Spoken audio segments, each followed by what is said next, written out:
You are looking at Julian's pronunciation guide, where we look at how to pronounce better some of the most mispronounced words in the world, like this other curious word. But how do you say what you're looking for today?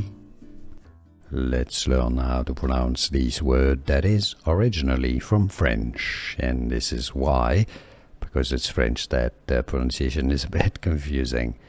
So the French pronunciation, if you're curious, is as aplomb. Because it's French, the B is silent at the end. Aplomb, aplomb. That's the French pronunciation, but it exists also in English. This word has been borrowed from French, and in English it's pronounced as aplomb.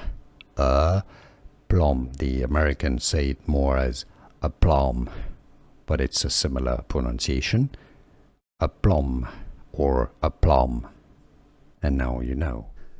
Here are more videos on how to pronounce more confusing words and names too many mispronounced. Like this video if you found it useful. I appreciate your support. I'll see you soon, and thanks for watching.